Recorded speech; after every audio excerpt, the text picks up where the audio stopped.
was changed and made new when an angel made his dream come true. And now he brings his dream to you.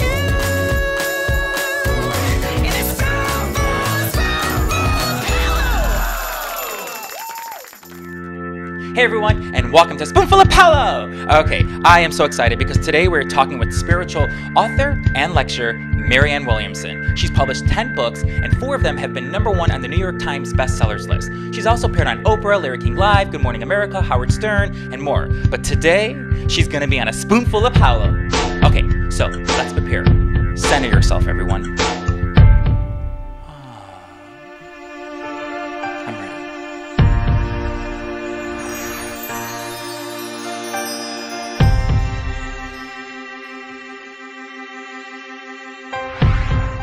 Okay, so thank you for being on a Spoonful of Paolo, Marianne. This is an honor, and for letting us be in your home. Well, I'm glad to be here with you. Thank you. Gorgeous. You have a gorgeous home. Thank you. Okay, so you just reunited with Oprah after 20 years on Super Soul Sunday. Right. How was that? It was wonderful. She was so sweet, so kind.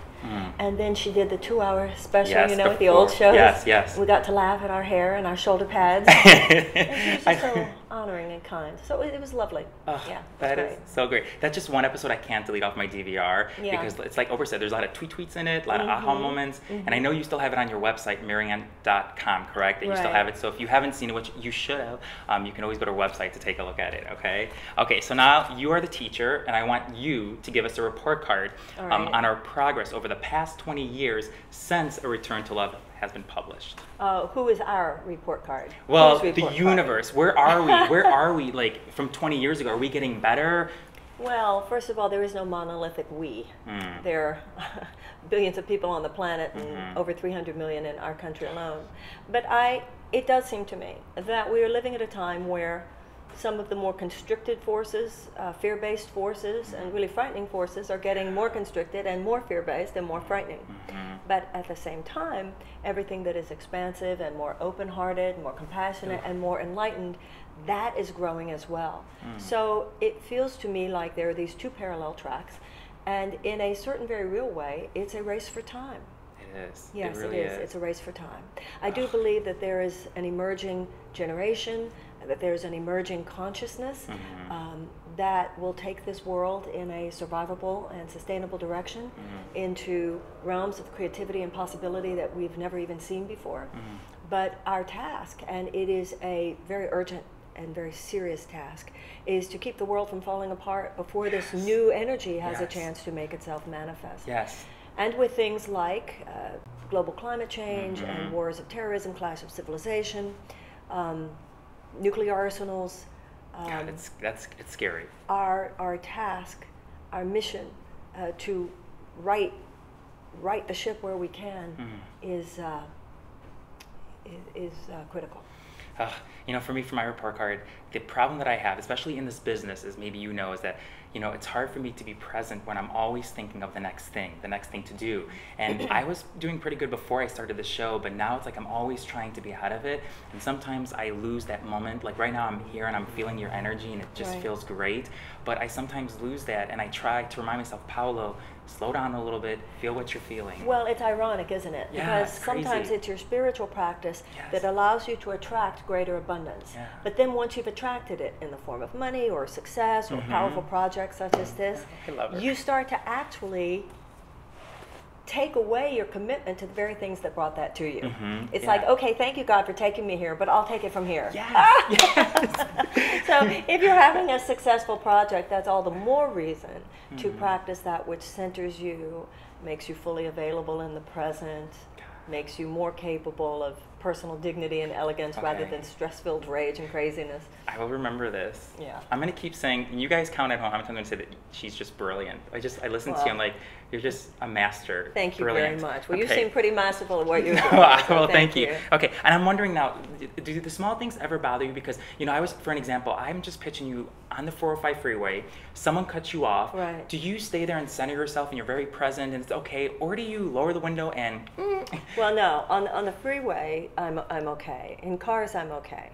Okay. But if you're asking me, do the little things bother you? Yes, they do, even more than the big things do. Really? Yes, if there's a serious problem, it's like I almost have an easier time getting centered. But the places where I find myself most vulnerable to ego, stress, Yes. Yes. fear, hysteria, impulse, actually are things which, in the overall scheme of things, are not the most important.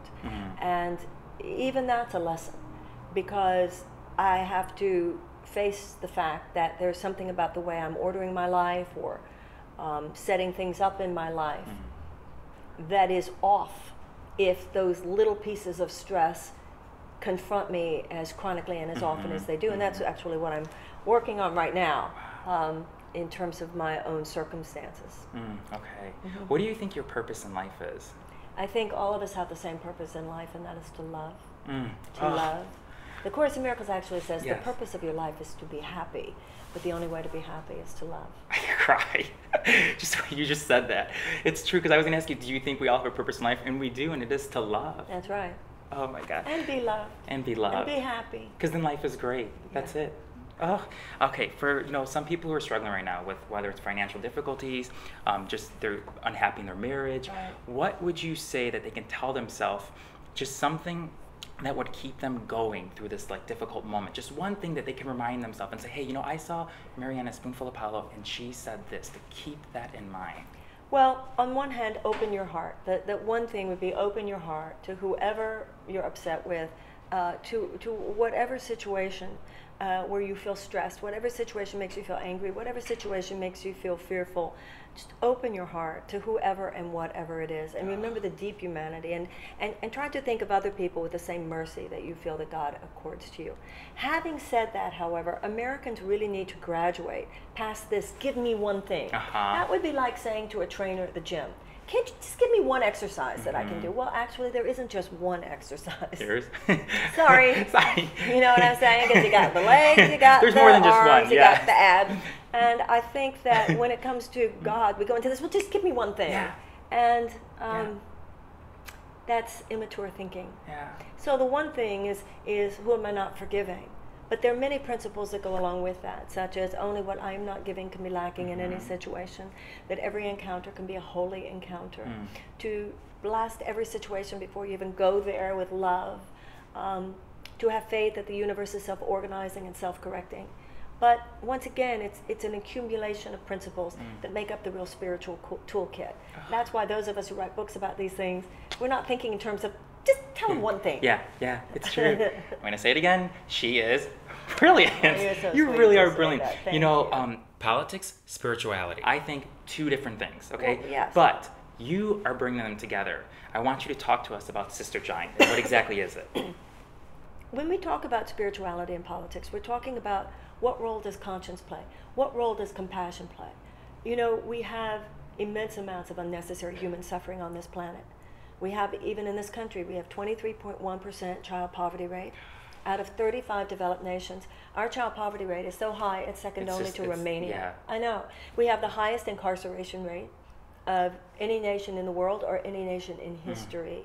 We have 46 million Americans living in poverty. We have 17,000 children on this planet who die of starvation every day. That's 1 every 4 seconds. So in the time that you and I have been talking, Oh, we've been here for 10 minutes already. quite a few just children to figure have that out. starved Yeah. to death. Gosh. So when you consider the unbelievable human suffering that is involved there, the spiritual journey is not separate from that which attends to the suffering of other sentient beings.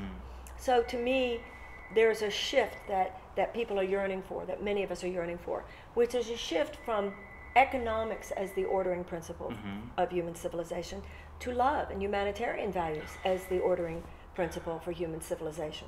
To at least have that conversation. How would that affect economics? How would it affect our social policies? How would it affect our foreign policies? Just listening to you, and throughout all these years, you have brought me closer to God, but more in a truthful way.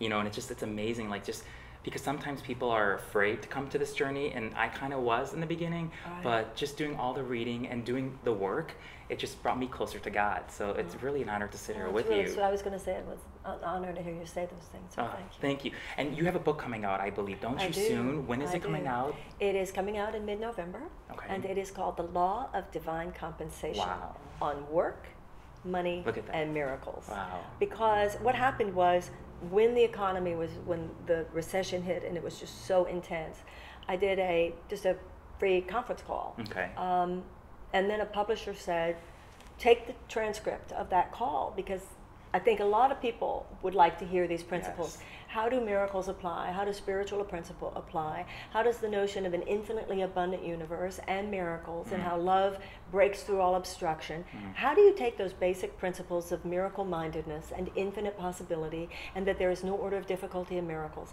and how do you apply this specifically to our desires to work, our need to make money, just taking these same spiritual principles that apply to everything else, but applying them specifically here. Wow. You know, I think last month you Facebooked something, and I'm just going to end by reading this, that I quote Marianne, because I think about this every night when I go to bed, and you wrote, "One night I was up in the middle of the night, laying awake in my bed and worrying about this or that, when a voice in my heart said, 'Marianne, most people in the world do not have beds.'" It's so true. All the little things that bother you throughout that whole day, and then you go to bed, you're laying in your bed, and you have to think there's someone else who doesn't have a bed. And it changed me. So Nothing like perspective. it's true. Yeah. So if you haven't already, you have to follow Marianne on Twitter and or Facebook.